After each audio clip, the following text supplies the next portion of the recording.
Hola, hola a todos, ¿cómo están? Un gusto nuevamente poder estar aquí en esa clase de enseñanza de los presidentes de la iglesia. Como siempre, estamos viendo el de José Smith. Y el día de hoy nos toca el capítulo número 17. Antes de comenzar, nos gustaría hacer una aclaración.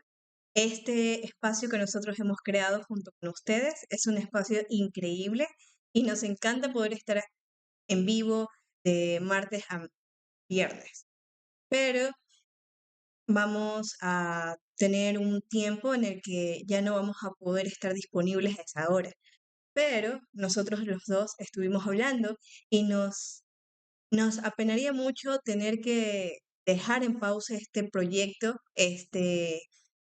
estos directos y este programa en donde podemos hablar del Evangelio, porque nos encanta hablar del Evangelio, compartir nuestras creencias, hablar de lo que hemos aprendido y poder responder sus preguntas. Por eso hemos creado este espacio. Entonces va a haber un pequeño cambio. Vamos a seguir haciendo estos videos, pero como sabrán ya no es un directo, sino es un estreno. Es un video que nosotros pregrabamos en un espacio de tiempo diferente, pero se va a publicar a la misma hora durante todos los días que nosotros estábamos con este programa, de martes hasta viernes. Sí, y eso es provisional, no sabemos hasta cuándo, pero cuando ya pase todas las cosas que estamos viviendo y planificando, pues ahí sí nuevamente retomaremos con los envíos. Exacto. Así que Igual, si ustedes tienen alguna pregunta, nosotros vamos a tratar de conectarnos también a la misma hora y responder en ese momento todas sus preguntas y si no podemos en ese momento, después las responderemos, pero todas sus preguntas serán contestadas y también las vamos a... ok, Así que gracias por todo su apoyo y sí. por todos los likes y los comentarios que nos han hecho. Ok, entonces estamos en la biblioteca, nos vamos a libros y lecciones, y luego enseñanzas de los presidentes, y el último es el de José Smith. Como mencionó mi esposa, hoy vamos a ver el capítulo número 17. 17, El día de hoy vamos a hablar acerca del plan de el plan salvación. correcto, el plan de salvación. Una de las lecciones más chéveres eh, de los misioneros cuando dan a los investigadores. Ok, entonces empezamos con la frase. El gran plan de salvación es un tema que debería ocupar nuestra atención estrictamente y estimarse como uno de los mejores dones que del cielo ha venido al género humano. Estoy preocupado porque siento que la cámara se va a caer. Pero con esta frase iniciamos de José Smith y luego continuamos. En septiembre de 1831, el profeta José y su familia se mudaron a Hiram, Ohio, a unos 48 kilómetros al sudeste de Kirtland. Allí alrededor de un año en casa de John y Alice, también conocida como Elsa Johnson, donde el profeta hizo que gran parte de su obra de traducción de la Biblia, esa importante obra a la que él llamaba una rama de mi llamamiento. Me encanta.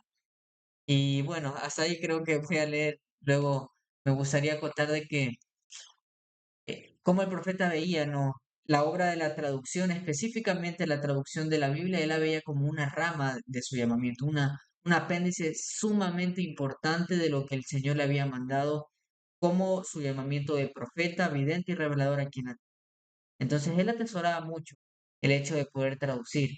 Y no sé si lo hemos visto en capítulos anteriores, pero vale la pena comentarlo aquí, de que la, la forma de traducir del profeta no era como nosotros la conocemos. El proceso de traducción, de revelación, lo tenía un poquito diferente.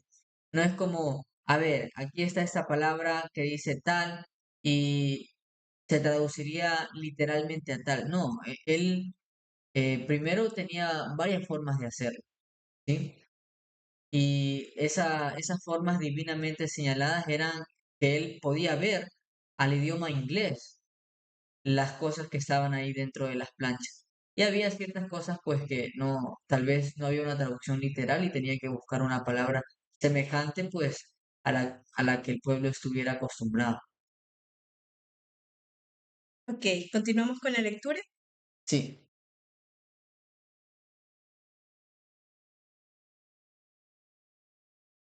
Ok. Ya se ajustó la cámara. Más tranquilo. No va a haber ningún corte. Esto lo vamos a hacer lo más naturalmente posible. Usualmente en los videos que nosotros editamos, yo lo edito, así que yo soy la que corto y pongo cosas, pero vamos a hacer que sea algo súper natural. Ok, ¿sigues o sigo yo? Sigue.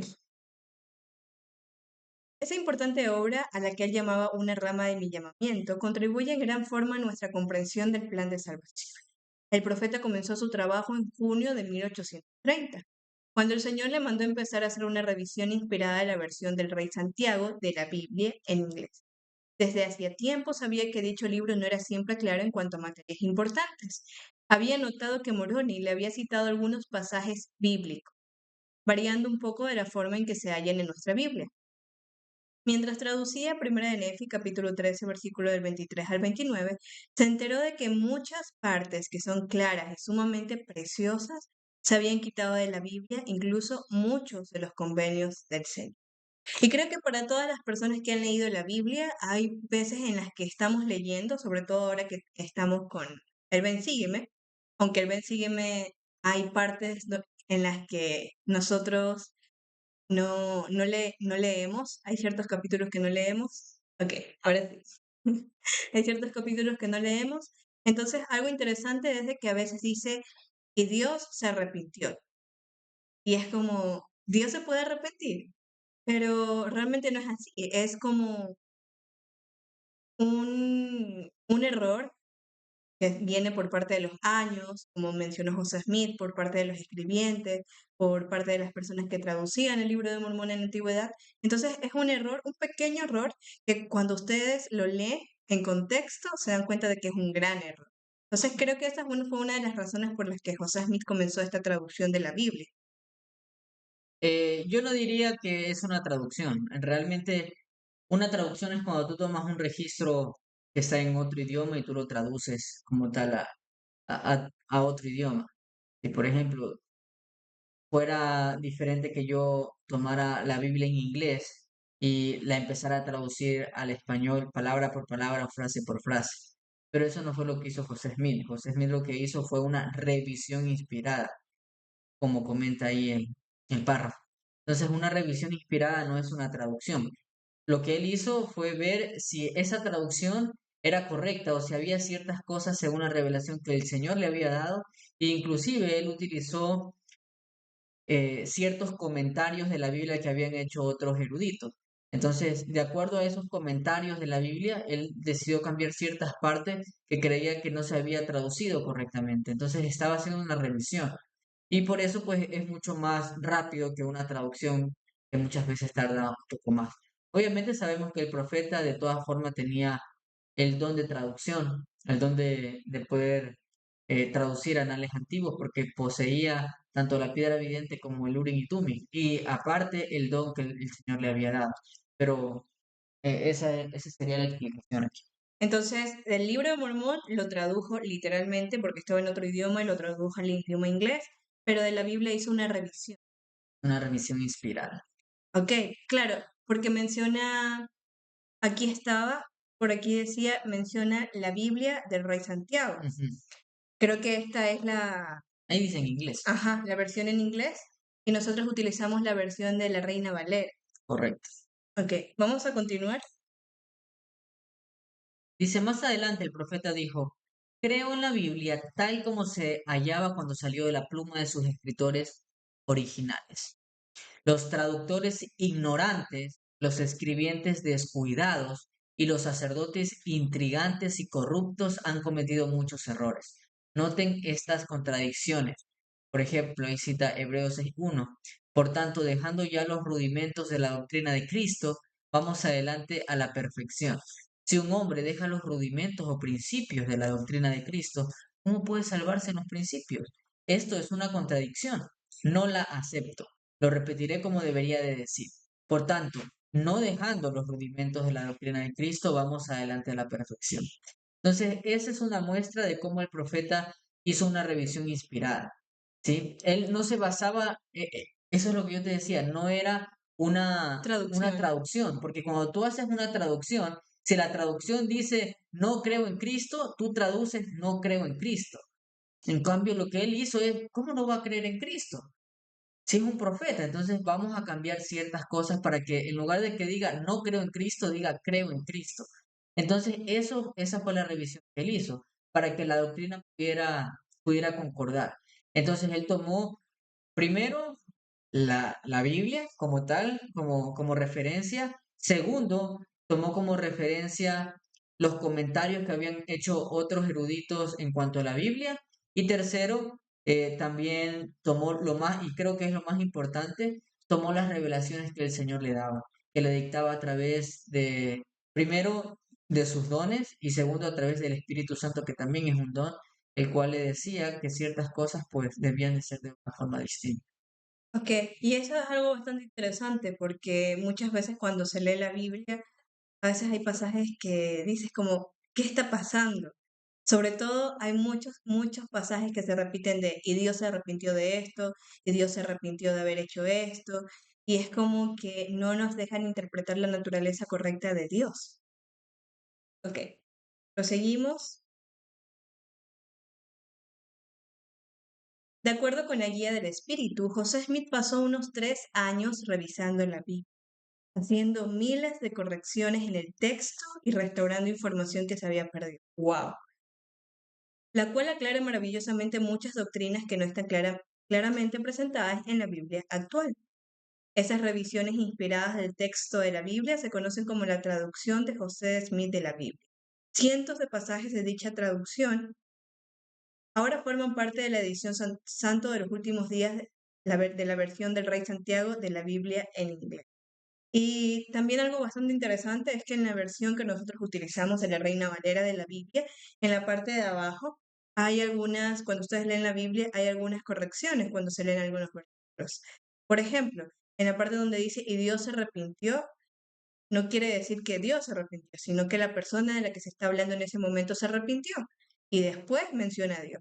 Entonces, estas pequeñas correcciones son increíbles. Sí. Pero tengo una pregunta. ¿Eso quiere decir que la Biblia en la versión inglesa está completamente corregida por José Smith? ¿O solo, porque dijo que pasó 3 años corrigiendo la Biblia? ¿O solo corrigió ciertas partes? Él corrigió el Antiguo Testamento y el Nuevo Testamento.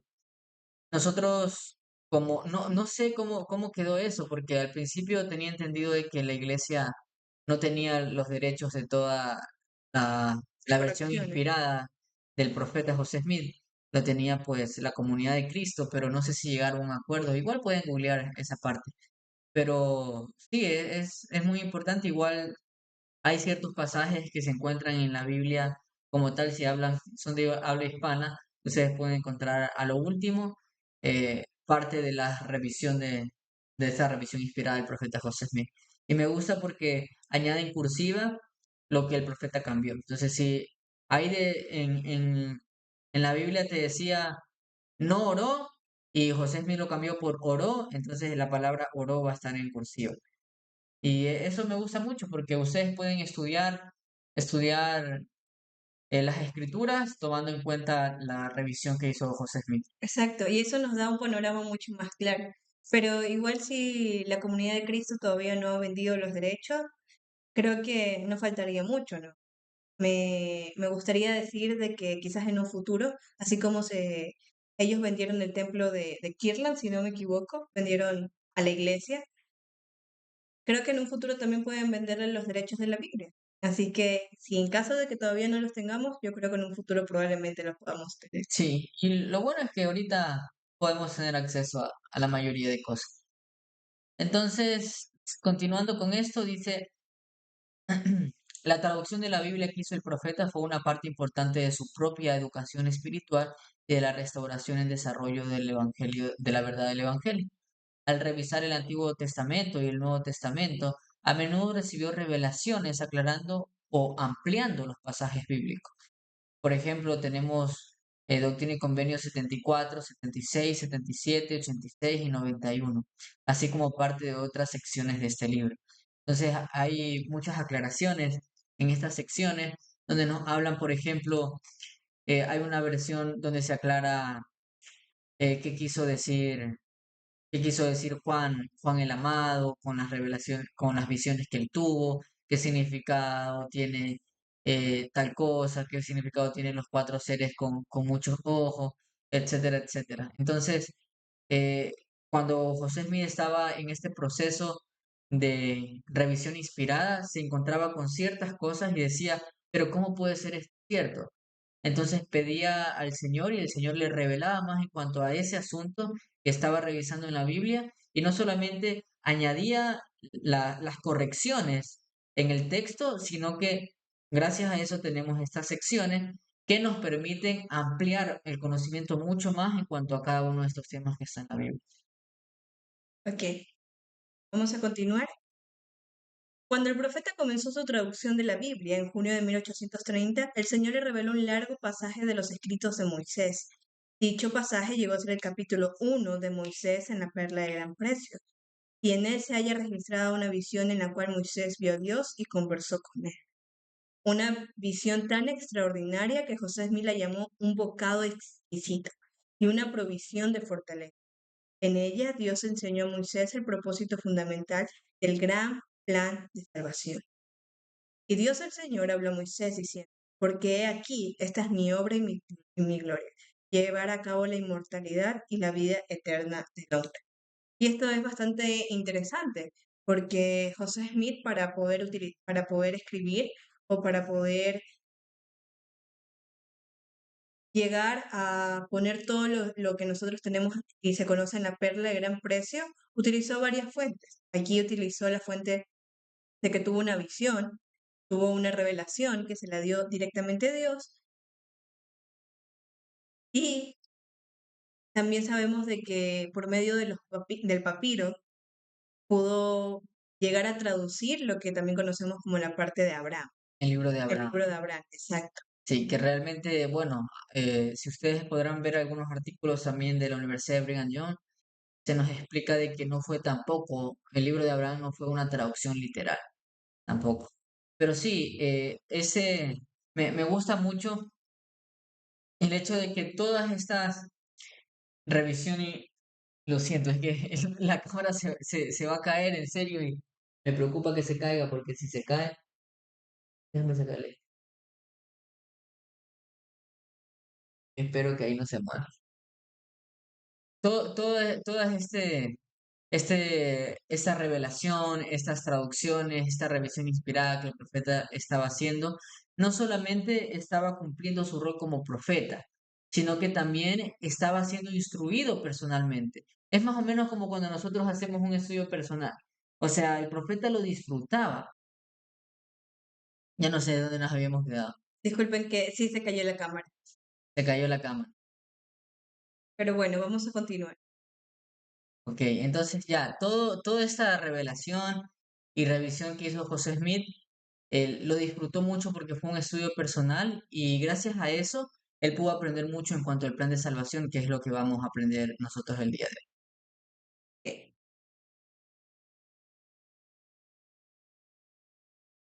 En el mundo preterrenal, Jesucristo fue escogido para ser el Salvador, y nosotros tomamos la decisión de aceptar el plan de salvación. Al efectuarse la primera organización en los cielos, todos estuvimos presentes y presenciamos la elección y nombramiento del Salvador y la formación del plan de salvación y nosotros lo aprobamos. Siento de que esto podría ser un poco parecido a como cuando estamos en nuestras congregaciones, en la reunión sacramental, y a veces la persona que está dirigiendo o la persona que anuncia ciertas cosas comienza a decir, bueno, se le ha llamado a tal hermano a un nuevo llamamiento, por favor, alcen la mano en señal de apoyo. Yo creo que podría ser así, ¿sabes? Me lo imagino mucho de esa forma de, bueno, los que estén a favor de que, de que Jesucristo sea... Sostenimiento. Exacto, exacto. Ok, sigue. El Señor, sí, El Señor es sacerdote para siempre, según el orden de Melquisedec, y el Hijo ungido de Dios desde antes de la fundación del mundo. Entonces, otra cosa que aprendemos aquí es que Jesucristo sacerdote, es sacerdote para siempre, según el orden de Melquisedec. Y es el Hijo ungido de Dios. Entonces Jesucristo, ¿por qué es sacerdote para siempre? Porque Él fue preparado desde antes de la fundación del mundo. Antes que iniciara este mundo, en el concilio de los cielos, Él fue elegido por nuestro Padre para poder ser el Salvador del mundo. Se llevó a cabo la salvación de Jesucristo para todos los hombres, a fin de lograr el triunfo sobre el diablo. Todos sufrirán hasta que obedezcan a Cristo mismo. La contienda en los cielos fue provocada porque Jesús dijo que ciertas almas no podrían ser salvas, y el diablo dijo que salvaría a todos, y presentó sus planes ante el gran concilio, el cual votó a favor de Jesucristo.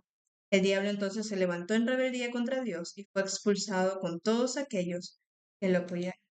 Y esto es bastante interesante, porque creo que lo que Jesucristo quería enseñar es que es verdad, habría algunas almas que no se salvarían, pero esto también trajo un poco de ansiedad, de temor ante, ante los espíritus que estábamos allí, porque pienso yo que podríamos haber pensado, bueno, ¿y quiénes serán las almas que no se salven? O sea, no da como un punto de 100% seguridad, pero al mismo tiempo fue bastante realista. En cambio, lo que dijo Lucifer fue un poco más como algo que les gustaría a todos, pero obviamente eso no iba a ser 100% real. Y creo de que muchas veces, tal vez no de una forma significativa o trascendental, pero muchas veces nos encontramos ante situaciones similares. Por ejemplo, podría ser en los estudios, podría ser en el trabajo. ¿Cuántas veces se nos presenta la oportunidad de poder apoyar parte de los principios o de la doctrina de la iglesia y muchas veces elegimos seguir a los seguidores de Satanás? A veces siento de que el Señor nos pone ese tipo de pruebas para poder una y otra vez reafirmar de que nosotros decidimos estar aquí, de que nosotros venimos aquí a este mundo y tomamos un cuerpo porque aceptamos el plan. Ok. Otra de las cosas que aprendimos del gran plan de salvación es de que nosotros somos seres eternos. Al obedecer las leyes de Dios, podemos avanzar hacia la exaltación. En mayo de 1833, el profeta José Smith recibió del Señor la siguiente revelación, que después quedó registrada en Doctrina y Convenios, capítulo 93, versículo 23. También el hombre fue en el principio con Dios. La inteligencia, o sea, la luz de verdad, no fue creada ni tampoco lo puede ser. En abril de 1844, el profeta enseñó esto. Tengo otro asunto que tratar, que tiene por objeto exaltar al hombre. Se relaciona con el tema de la resurrección de los muertos, a saber, la mente del hombre, el espíritu inmortal. ¿De dónde vino? Todos los sabios y los doctores de teología dicen que Dios lo creó en el principio, pero no es así. Según mi concepto, la sola idea rebaja al hombre. No creo en esta doctrina, tengo mejor criterio. Oigan, todos los confines del mundo, porque Dios me lo ha dicho. Y si no me creen, no por eso invalidan el efecto de la verdad. Wow, es que no le puedo haber dicho más claro. Es como, pueden creerme o no, pero así sea que no me crean, eso no va a quitar de que esa es la verdad. Como, wow. Entonces, esto deja muy claro. Nosotros, nuestra alma, nuestro espíritu, nuestra inteligencia no fue creada. Simplemente Dios lo que hizo fue organizarnos. Y eso es algo bastante interesante. De hecho, justo, no sé si recuerdas, pero hace poco estuvimos en una conversación teológica con mi esposa de mucho tiempo, donde hablábamos un poquito en cuanto a la creación de la organización de las inteligencias. Pero bueno, creo de que eso podríamos inclusive toparlo en algún otro especial. Pero José Smith nos está hablando muy claro en cuanto a la existencia del espíritu del hombre. Y continúa, vamos a ver, dice, estoy hablando de la inmortalidad del espíritu del hombre. Es lógico decir que la inteligencia de los espíritus es inmortal y sin embargo que tuvo un principio. La inteligencia de los espíritus no tuvo principio, ni tendrá fin. Esa es una buena lógica. Lo que tiene principio puede tener fin. Nunca hubo tiempo en que no hubo espíritu. Ay, es que no sé, A ver. cuando escucho al profeta decir eso, es como, inclusive entre los miembros de la iglesia, muchas veces no se creen esto, porque muchas veces pensamos de que los espíritus tuvieron un origen, un principio, que fueron creados, pero José me dice, no.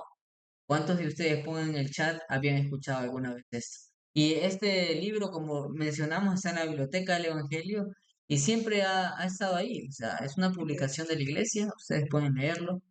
José Smith dice, los espíritus no fueron creados.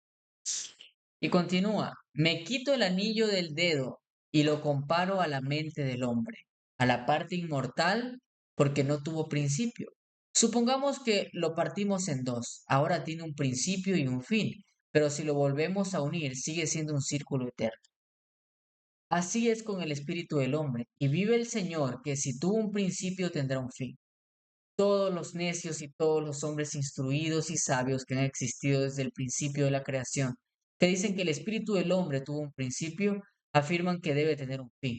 Y si esa doctrina es verdadera, entonces sería verdadera la doctrina de la aniquilación. Pero si no tengo razón, Pero puedo, sí tengo razón. perdón, pero si tengo razón, puedo proclamar con intrepidez desde los tejados de las casas que Dios nunca tuvo el poder para crear el espíritu del hombre en absoluto. Dios mismo no pudo haberse creado a sí mismo. Oh. En esas pequeñas partes declara verdades tan grandes y solo es un párrafo. Es un párrafo, pero aclara años de confusión, años de creer en otras cosas, años de pensar de que no es así. Y me parece bastante interesante porque es como mencionan, aprendimos en el colegio o en otros lugares de que la materia no se crea ni se destruye, solo se transforma. Entonces podríamos decir que nosotros como inteligencias éramos materia. No se creó ni se destruye, simplemente se transforma. Y wow, cada vez que aprendo de esto, mi mente es como, no puedo imaginarme qué tan grande es nuestro espíritu, qué tan grande nosotros somos. Sí. Y bueno, dejen en los comentarios qué piensan ustedes respecto a lo que estamos hablando en cuanto a la inmortalidad del espíritu del hombre. Y si les gustaría que habláramos sobre este tema, por ahí tengo varios artículos que podríamos tratar, lo dejan en los comentarios también. Creo de que eso ya, ya me destruyó la mente. Pasemos al siguiente punto. Me gustaría leer esto, Bueno, ya, ¿ya? La inteligencia es eterna y existe sobre un principio de autoexistencia. Es un espíritu que va de edad en edad y no hay creación en cuanto. Todas las mentes y todos los espíritus que Dios ha enviado al mundo son susceptibles al crecimiento.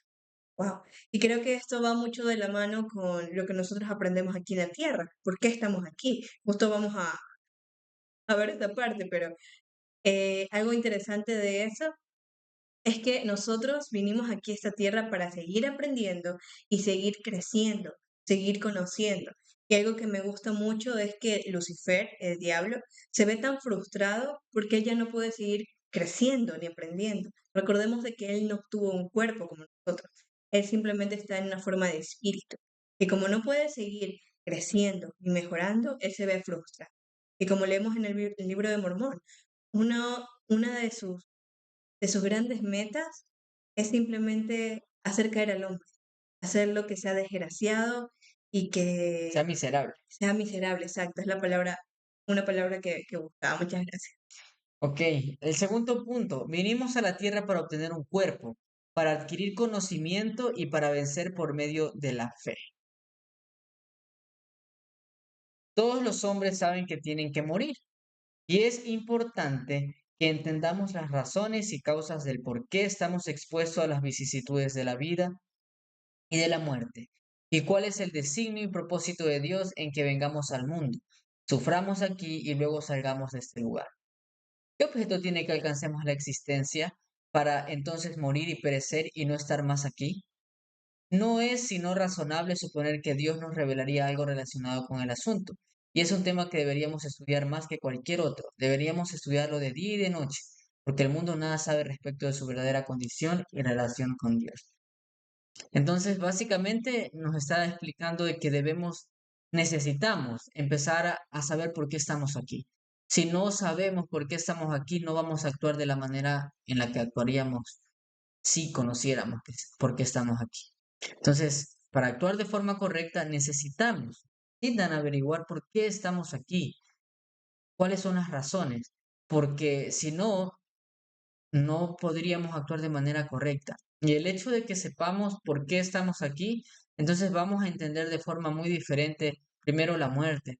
Segundo, vamos a entender los problemas que nosotros tenemos, las dificultades, vamos a entenderlas de una manera totalmente distinta. Y algo interesante de todo esto es que nos ayuda a poder llegar a tener esperanza, porque muchas veces perdemos, como habíamos hablado en nuestros directos pasados, muchas veces perdemos a nuestros seres queridos y pensamos de que se han ido para siempre, pero el plan de salvación explica a dónde van y también nos da una esperanza de que los volveremos a ver. Y eso es increíble. Incluso nosotros tenemos un video, creo que el que grabaste, sobre a dónde también van nuestros animales cuando ellos fallecen, a qué lugar van y si los vamos a volver a ver. Ok, continuamos. Espérate que estaba.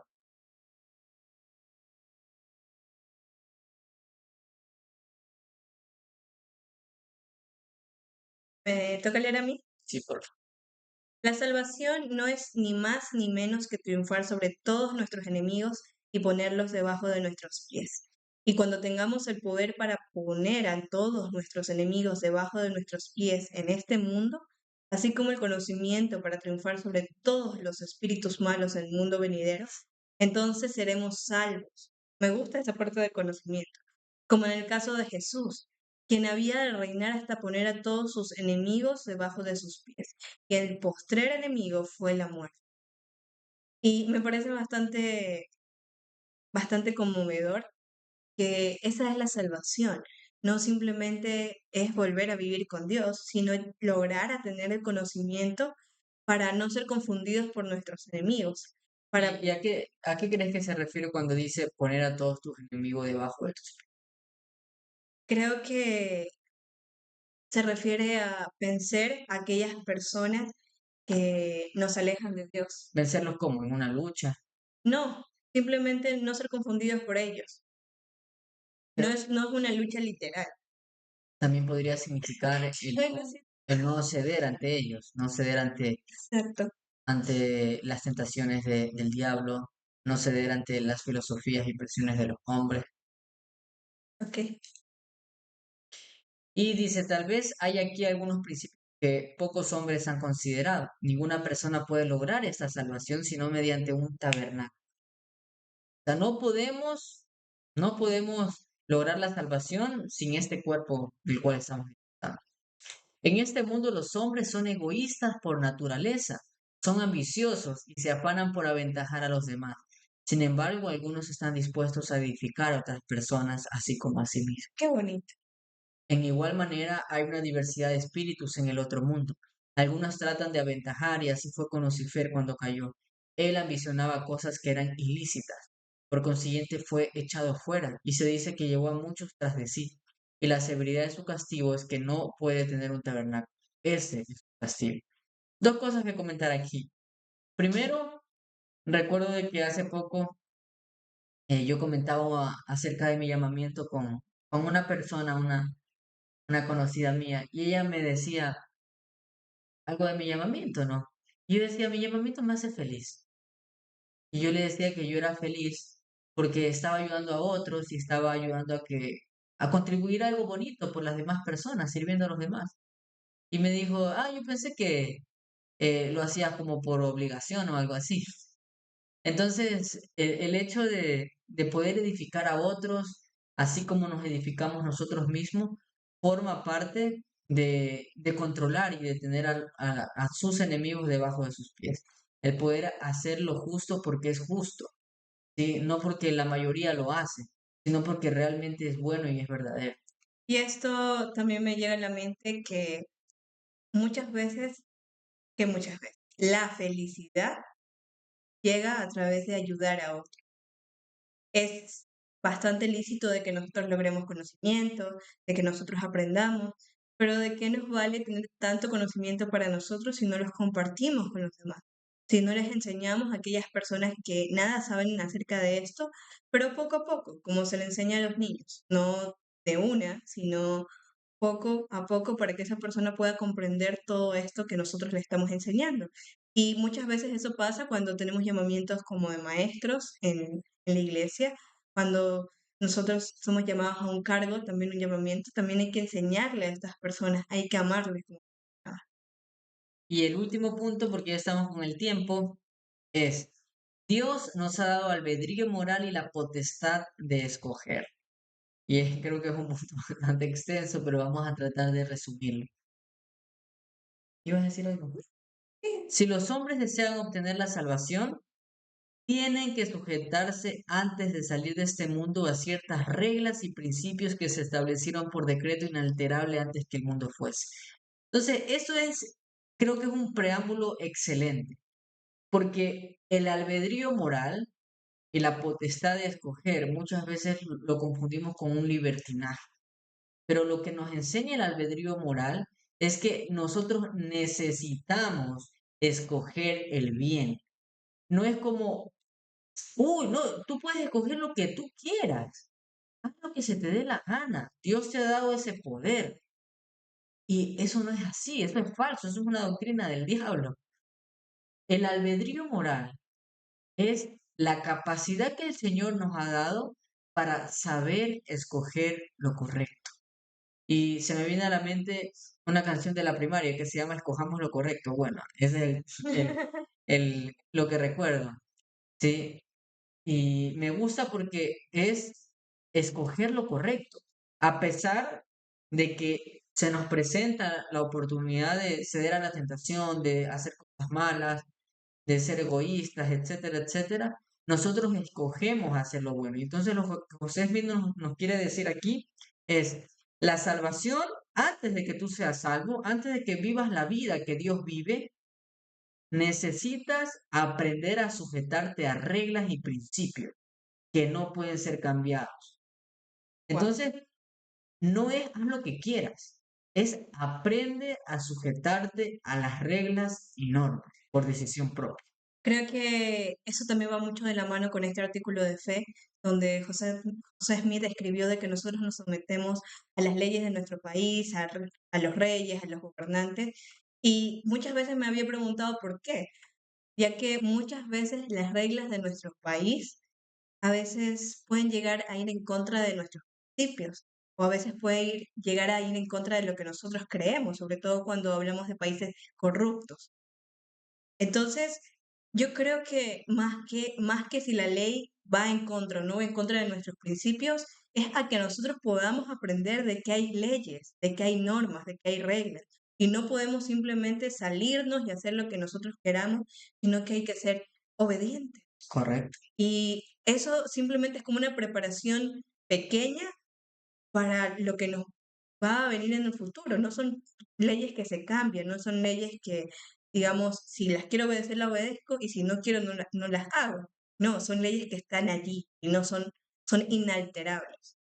Correcto. Entonces, el hecho de que podamos escoger parte de esas reglas y principios es que nosotros no elegimos las consecuencias. No podemos elegir las consecuencias. ¿Sí? Si hacemos algo, va a haber una consecuencia y eso no lo podemos cambiar. Existen eh, reglas, leyes que son inalterables y nosotros, por ejemplo, Doctrina y Convenio 130 nos dice, hay ciertas normas que son inalterables y cuando nosotros obedecemos un mandamiento recibimos una bendición. Asimismo para las cosas malas también. La organización de los mundos espirituales y celestiales y de los seres espirituales y celestiales concordaba con el más perfecto orden y armonía. Sus límites y términos fueron fijados irrevocablemente. Y estos mismos seres los aceptaron voluntariamente en su estado celestial, y nuestros primeros padres los aceptaron sobre la tierra. De ahí la importancia de aceptar y obedecer los principios de verdad eterna por parte de todo hombre en la tierra que espere ganar la tierra. Ah, es que no lo puede dejar más claro. Nosotros tenemos que aprender a vivir bajo leyes. Y no son leyes que se nos imponen, son leyes que nos preguntan. ¿Usted está de acuerdo en seguir estas leyes? Y nosotros respondemos, sí, estoy de acuerdo en poder vivir estas leyes. Y nos da ejemplos de nuestros primeros padres, de Adán y Eva. Entonces, me parece algo muy interesante. ¿Puedes continuar? Ya, Satanás no puede seducirnos con sus señuelos a menos que lo consintamos en nuestro corazón y nos dejemos vencer. Nuestra organización es tal que podemos resistir al diablo. Si no estuviéramos organizados de esa manera, no seríamos agentes libres. Y es como nos aprendemos. No vamos a ser tentados más de lo que podamos soportar. Es como tendremos tentaciones, tendremos pruebas, tendremos desafíos, pero estas pruebas no van a ser más grandes de lo que nosotros podemos aguantar, de lo que nosotros podemos soportar. Y con esto terminamos. Me gusta esa última frase. El diablo solo tiene poder sobre nosotros cuando se lo permitimos. En el momento en que nos rebelamos contra algo que proviene de Dios, el diablo obtiene potestad. Entonces, y parafraseo otra cita de José Smith que dice, todo ser que tiene un cuerpo tiene poder sobre el que no lo tiene. Entonces nosotros tenemos potestad sobre el diablo, siempre y cuando nosotros obedezcamos las leyes y los mandamientos de Dios. Cuando nosotros desobedecemos a sabiendas, nos rebelamos contra los principios que sabemos que son correctos y provienen de Dios, le estamos dando poder al enemigo y él tiene poder sobre nosotros. Aún él solo teniendo espíritu y nosotros teniendo un cuerpo, él puede tener poder sobre nosotros. Si nosotros se lo permitimos, actuando de acuerdo a su manera, de su forma. Pero si somos obedientes a las leyes y mandamientos de Dios, vamos a tener poder sobre aquellos espíritus que no poseen un cuerpo. Exacto. Bueno, ¿qué te ha gustado de él? Me ha gustado mucho. He aprendido algunas cosas que no sabía y como he podido aclarar ciertas ideas y he podido expandir otras ideas. Hay algunas cosas que yo ya sabía. Yo doy el curso de investigación de lo alto en mi barrio, entonces el manual es mucho más simple de lo que nosotros estamos leyendo aquí. Es mucho más básico porque las personas necesitan entender esta parte básica, pero me encanta esto. Me encanta estas nuevas cosas que he aprendido sobre el plan de salvación. Me encanta poder ver que el Gran Concilio de los Cielos fue como un sostenimiento de un día domingo.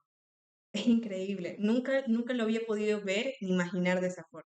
Sí, lo que a mí me gustó justo es la parte que viene después de ese concilio.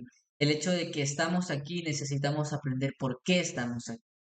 Y la finalización es, ¿hacia dónde vamos? Pues vamos dependiendo de las decisiones que tomemos aquí en esta tierra. Si son decisiones buenas, tendremos un grado de gloria superior. Y que necesitamos aprender, como decía, creo que era el Elder Wilcox. Él decía, necesitamos aprender el cielo. Entonces, aprender el cielo es aprender a sujetarnos a las leyes y los mandamientos que nos permitirán vivir en ese estado de gloria. Y como José Smith también lo dijo en Doctrina y Convenio, como siempre les digo, me dejan la escritura ahí abajo porque la voy a parafrasear. Eso forma parte de las dinámicas de aquí del live. Si yo la parafraseo y ustedes la buscan y la ponen en los comentarios. José Smith dijo que si nosotros solamente podemos soportar obedecer las leyes de un grado terrenal, entonces vamos a vivir en un grado terrenal. Pero si no soportamos la gloria de un grado terrenal y solo la de un celestial, entonces vamos a vivir en un grado celestial, perdón. Pero si nosotros somos obedientes y desde ahora, aquí en la tierra, aprendemos a vivir de acuerdo a las leyes y mandamientos de una gloria celestial, entonces vamos a poder vivir en un reino celestial. Entonces, eso significa aprender el cielo. Significa sujetarnos a todas las leyes y mandamientos que vamos a vivir. Ok, entonces gracias por estar aquí con nosotros. El día de mañana también estaremos a la misma hora, a las 7 de la noche, hora Ecuador. Y pues como sabrán, vamos a continuar con este apartado. No nos gustaría terminarlo, no nos gustaría dejarlo truncado, sino que Nos gusta poder seguir hablando del Evangelio y aprendiendo junto con ustedes, porque nosotros aprendemos, ustedes aprendemos y así podemos compartir el Evangelio con las demás personas. Así que si les gusta este apartado, pueden dejarlo en los comentarios, decir, hey, siguen así, éxitos o felicidades o apoyo, lo que sea que ustedes quieran escribir y denle like. Eso nos ayuda mucho y nos motiva a seguir continuando. Y suscríbanse si no lo han hecho. Y vi que cuando se cayó la cámara y la volví a poner, salimos como un poco negro, pero no hay problema. Lo importante es que sacamos el buen contenido. Sí. Suscríbanse si no lo han hecho y gracias por todo su apoyo. Nos vemos la próxima. Chao, cuídense.